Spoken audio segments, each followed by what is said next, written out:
ఓంకారం నీవే, శ్రీకారం నీవే, అనగనగా కథకు ఆధారం నీవే. పరుగులా పని తీరుగా సాగుతున్న జీవనదివే, పరిమళించు ప్రేమగా పొంగుతున్న గుండె తడివే. పూరమణి సుగుణమణి స్వార్థమేరుగదు నీవునికి, ఇవ్వమని ఆ దేవుడిని నువ్వు కోరేదొకటే ఎన్నటికీ. ముత్యమంత పసుపు ఓంకారం నీవే, శ్రీకారం నీవే, అనగనగా కథకు ఆధారం నీవే.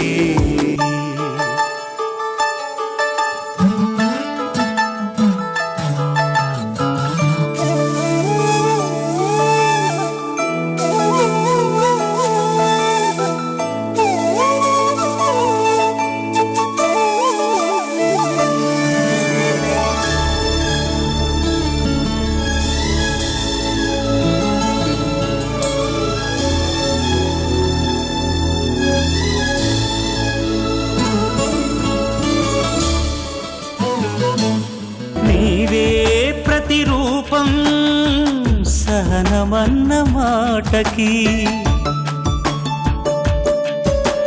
నీలో ప్రతిరూపం బహుమతే జగానికి. ప్రతి జన్మకి సౌభాగ్యమై నువ్వు కోరేదొకటే ఎన్నటికీ. ముత్యమంత పసుపు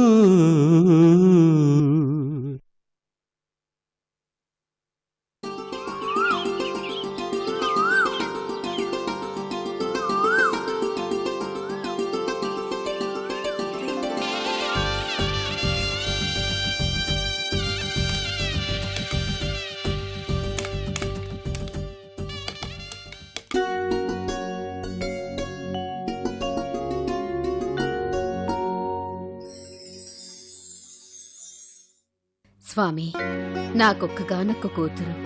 అనుకోకుండా మంచి సంబంధం కుదిరింది.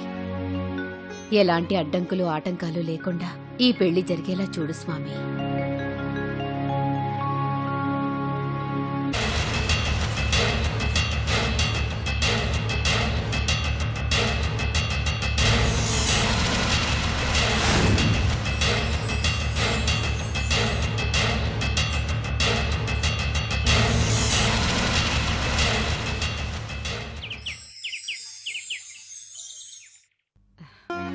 కళ్యాణి, అమ్మ కళ్యాణి, కళ్యాణి,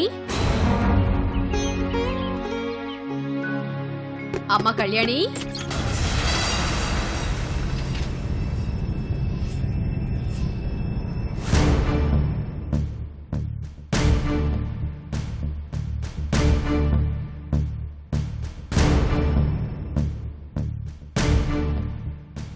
ఎక్కడికెళ్ళుంటుంది?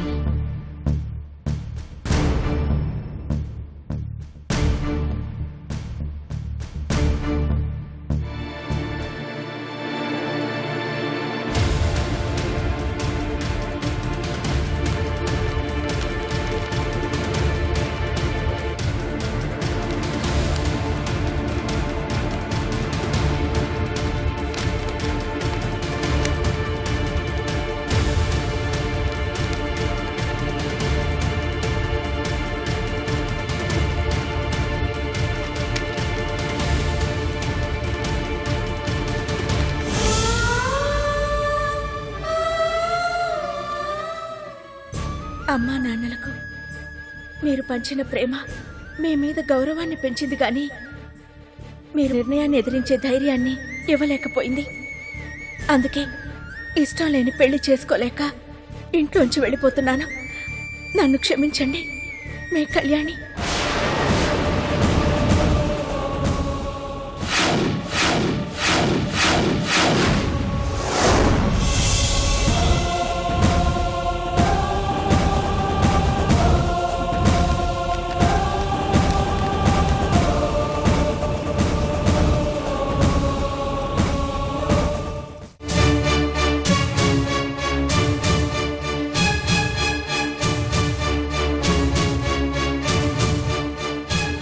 అమ్మగారు, పెళ్లి కూతురుగా ముస్తాబైన చిన్నమ్మగారికి దిష్టి తీయమంటారమ్మా?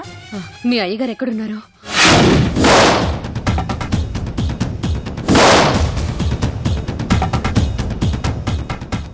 కూతురు పెళ్లి పెట్టుకొని నాగినేటి గారు తీర్పు చెప్పడానికి వస్తారంటావా? ఆయన మాట తప్పే మనిషి కాదు, తప్పకుండా వచ్చి తిడతాడు.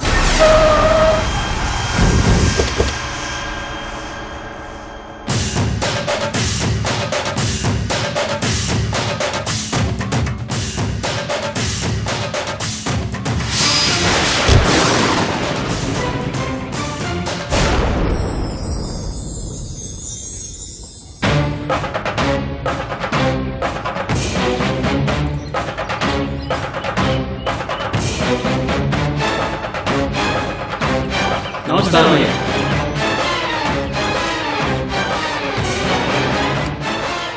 నమస్కారం, కూర్చోండి.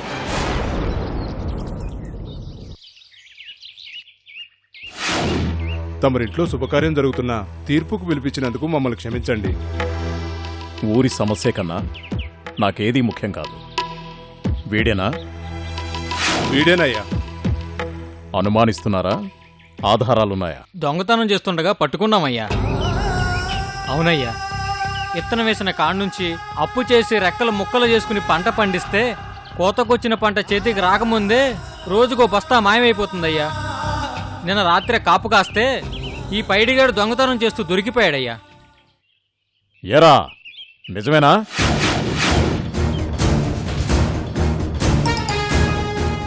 అయ్యా క్షమించండి అయ్యా, ఇంకెప్పుడు ఇలాంటి పని చేయనండి అయ్యా. దయచేసి కనికరించండి అయ్యారు.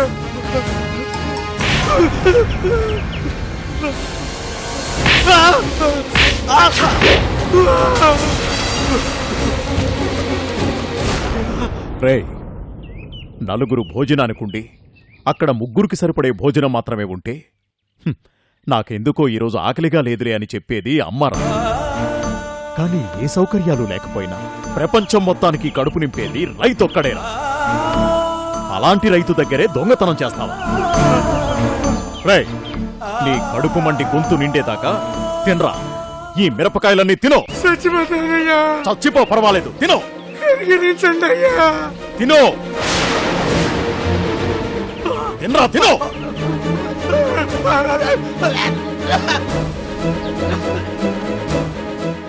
తినో.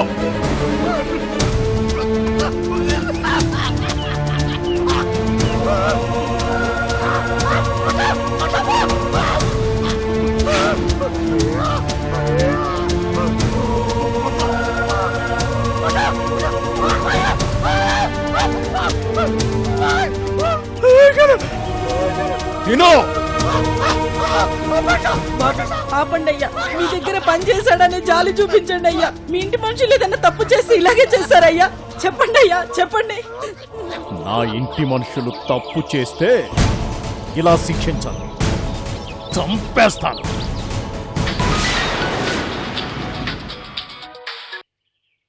చెప్పో. ఏమిటి? మన ఏం జరిగింది? మన మన అమ్మాయి పెళ్లి తనకిష్టం లేదని లెటర్ రాసి పెట్టి వెళ్ళిపోయిందండి.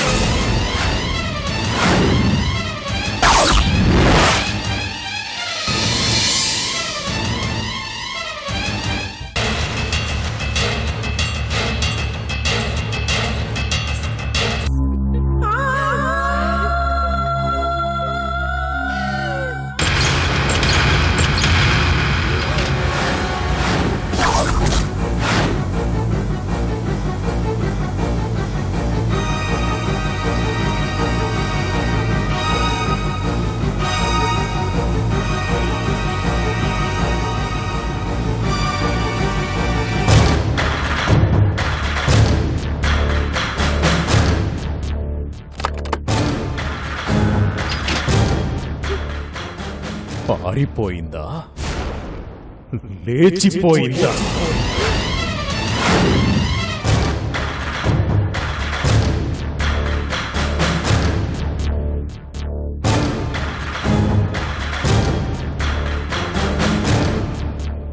చెప్పు.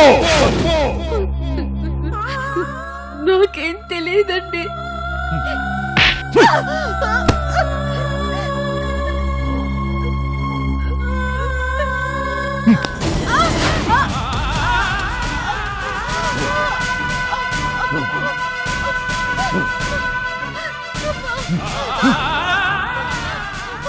కొడుకుల పెడబుద్ధుల గురించి బయట వాళ్లకు తెలిసిన తరువాతే ఇంట్లో వాళ్ళకి తెలుస్తా. కూతుళ్ళ అవలక్షణాల గురించి కన్న తల్లికి తెలిసాకే కన్న తండ్రికి తెలుస్తుంది. నిజం చెప్పు. నిజంగా నాకేం తెలియదండి. మరేం తెలిసే నీకు?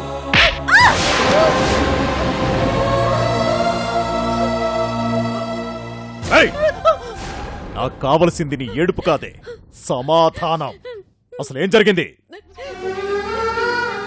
ఈ పెళ్లి చేసుకోవడం నాకు ఇష్టం లేదమ్మా అని రాత్రి నాతో చెప్పి ఏడ్చింది. నాకెందుకు చెప్పలేదు? ఇలాంటి మంచి సంబంధం మళ్ళీ దొరకదని నచ్చ చెబితే సరేనంది. నేను చెప్పింది అర్థం చేసుకుందనుకున్నాను, కానీ ఇలా చేస్తుందనుకోలేదండి. మంచి సంబంధం అని నచ్చ చెప్పావా?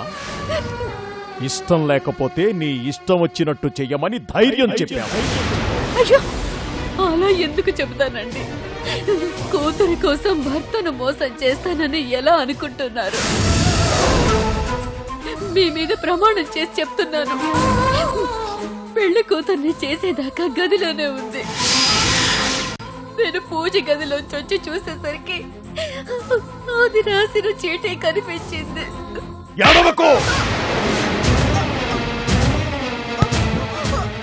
నువ్వేడిస్తే తల్లి బాధపడుతుందని జాలి పడతాను. నేనేడిస్తే తండ్రి చేత కానివాడని ఎగతాళి చేస్తాను. ఏడవకు! ఏడవకు!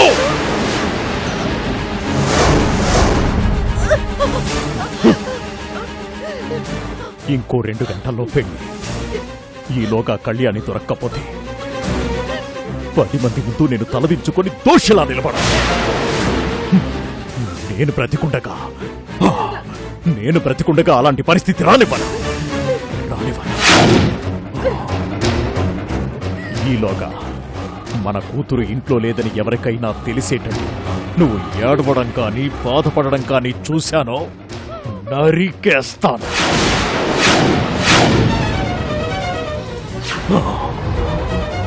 కన్నీళ్లు కనబడ్డాయంటే గుడ్లు పీకేస్తాను.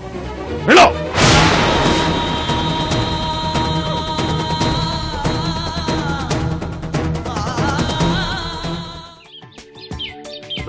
ఏంటి వీరు బాబా అవి? వెండి బెరువులత్త. పెళ్లికొచ్చిన వాళ్ళందరికీ ఇవ్వడానికి బావ వరహాలరావు సేటుకి ఆర్డర్ ఇచ్చి మరీ చేయించాడు. అవునా? అవును. బావ ఏం చేసినా గొప్పగా ఉంటుందిగా మరి. నాగినీడు తన కూతురు పెళ్లికి వెండి బెరువులు ఇచ్చాడని బావ పేరు ఊరు మొత్తం మారుమోగిపోవాల్సిందే. రేయ్, తీసుకెళ్లి గదిలో పెట్టరా. వెళ్ళండి, వెళ్ళండి.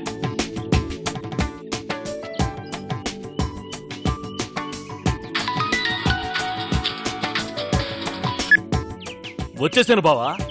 పెళ్లి కొడుకుని పెళ్లి కూతుర్ని ఊరేగించడం కోసం జీపు కూడా డెకరేషన్ చేయించేశాను. కళ్యాణి పెళ్లి ఇష్టం లేదని వెళ్ళిపోయిందిరా.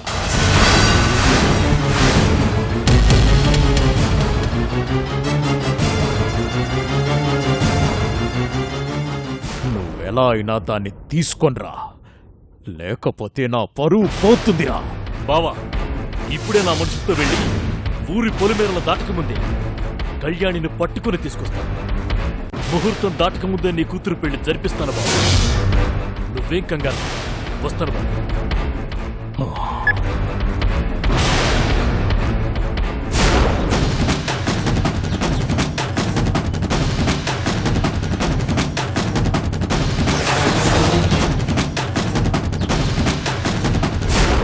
అమ్మాయి, అమ్మాయి, నా మనోరాలు ఎక్కడుందమ్మా? దానికోసం అన్ని గదులు వెతుకుతున్నాను. ఎక్కడుంది? అది ఏం లేదమ్మా, దాన్ని పెళ్లి కూతురుగా చూసి ఈ అక్షంతలు 4 వేసి దాన్ని ఆశీర్వదించాలనే నా కోరిక. ఎక్కడుందంటే మాట్లాడవేంటమ్మా? అది ఫ్రెండ్స్ వస్తే వాళ్ళతో మాట్లాడుతోంది నాన్న. అయితే ఆ గదిలో ఉందనుకుంటా, నేనే పెడతాను. నాన్న వద్దు నాన్న, వాళ్ళ ఫ్రెండ్స్ అంతా చాలా రోజుల తర్వాత కలిశారు. వాళ్ళు ఏదో సరదాగా మాట్లాడుకుంటూ ఉంటారు. వాళ్ళు మాట్లాడుకున్న తర్వాత మీ దగ్గరికి రమ్మని చెప్తాను. అవునవును, చాలా రోజులైంది కదూ. మాట్లాడుకోమను. మాట్లాడుకోవడం అయిపోయిన తర్వాత వచ్చి తాతను కలవమని చెప్పు. ఈ 4 అక్షంతలు దాన్ని ఎత్తిని వేసి ఆశీర్వదించేదాకా నా మనసుకు తృప్తిగా ఉండదు. మాట్లాడుకోవడం అయిపోగానే వచ్చామని చెప్పు. అలాగే నాన్న.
పెళ్లి కూతురు పెళ్లి పీటల మీద సిగ్గుతో తలదించుకోకుండా నిన్నే రెప్పవేయకుండా అలాగే చూస్తుందిరా. అంత అందంగా ఉన్నావు నువ్వు.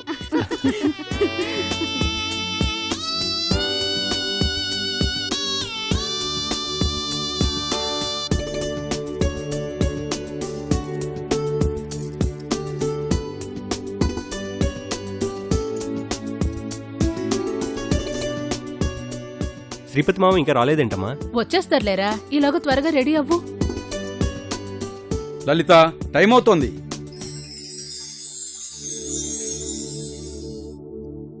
ఇంకా లేట్ ఏంటి? మాదేం లేట్ లేదు, నేను నా కొడుకు రెడీ. మీ శ్రీపతి అన్నయ్య రాలేదు.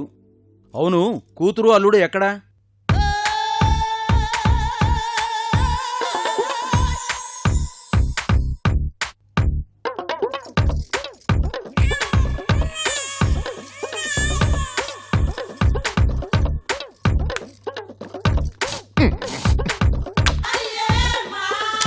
తమరికక్కడ హీరోయిన్ వేషాలు ఎవ్వరు ఇవ్వరు గాని సింగారెత్తుకుంచాలు వెళ్ళరా.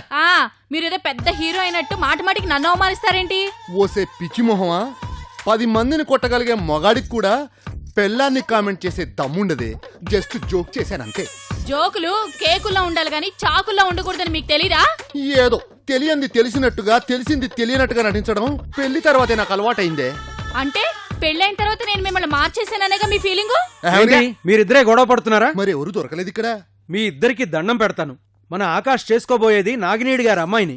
ఆయన చాలా పెద్ద మనిషి. మీరు కొంచెం నోరు సంభాళించుకుని అక్కడ ఉన్నా లేనట్టే అన్నట్టు ఉండండి. ఉన్నా లేనట్టే అన్నట్టు ఉండడం ఎందుకు? మేము రాకపోయినా వచ్చినట్టే అనుకుని మమ్మల్ని వదిలేసి వెళ్ళిపోవచ్చుగా. ఇదిగో ఇలాంటి మాటలే వద్దన్నాను. అమ్మా, నువ్వైనా మీ ఆయన కాస్త సతి చెప్పి త్వరగా బస్ ఎక్కండి. త్వరగా. సరే పదండి. పద.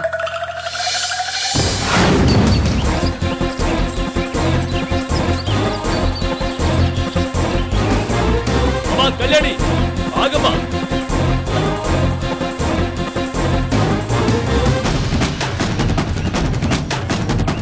కళ్యాణి ఆగమ్మా. కళ్యాణి నా మాట వినమ్మా కళ్యాణి, నా మాట వినమ్మా. బావా చెప్పు. కళ్యాణి కనిపించింది బావా. నువ్వేం కంగారు పడకు, ఎలాగైనా సరే పట్టుకుని పెళ్లి పందిర్లోకి తీసుకొస్తాను బావా. మగ పెళ్లి వాళ్ళు బయలుదేరి చాలాసేపు అయిందిరా. వాళ్ళు వచ్చే లోపు దాని కాళ్ళు విరగొట్టైనా సరే లాక్కొనిరా. అలాగే బావా.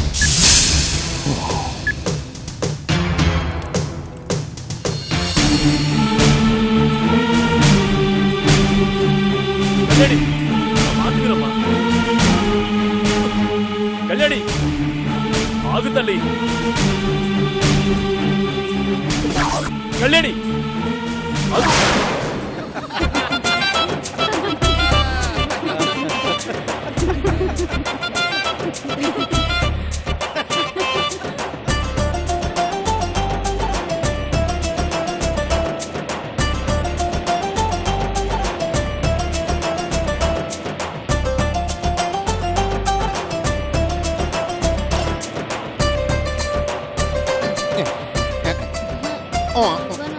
ఒక్కసారి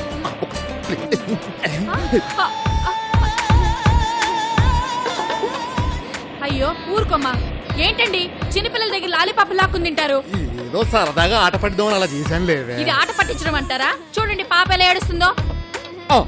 ఇప్పుడు పాపను ఏడు పాపించే మహత్తరమైన ఐడియా ఒకటి ఉంది నా దగ్గర. ఏంటది? నేనిప్పుడు ఒక గొప్ప పాట పడతానన్నమాట. అబ్బో, మీరు పాడే పాటకి పిల్లలే కాదు ఇక్కడ పెళ్ళోళ్ళంతా ఏడుస్తూనే ఉంటారు. ఊరుకోండి. అంటే నా పాట అంత చండాలంగా ఉంటుందంటవా? ఇప్పుడేగా చెప్పారు. సర్లేవే, వీలైతే నువ్వేడు పాపించు చూద్దాం. నేను కాదు, మా తమ్ముడు మిమిక్రీ చేసి ఏడుపు మానిపిస్తాడు, చూస్తూ ఉండండి. మిమిక్రీయా? ఒరే తమ్ముడు, అక్క. మిమిక్రీ చేసి పాప ఏడుపు మానిపించరా. నా అమ్మా కూర్చో. ఏడోకమ్మా ఏడోక, కూర్చో. నీకు పిల్లి ఎలా అరుస్తుందో తెలుసా? తెలీదా? ఆకలేసిందనుకో ఇంకా ఫాస్ట్గా అరుస్తుంది. సరే, 2 కుక్కలు కొట్టుకుంటే ఎలా ఉంటుంది తెలుసా? రాత్రిపూట నక్కరిస్తే ఎలా ఉంటుంది? పులిహరిస్తే ఎలా ఉంటుంది తెలుసా?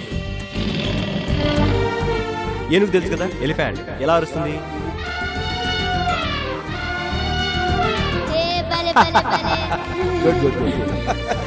చేశాడే.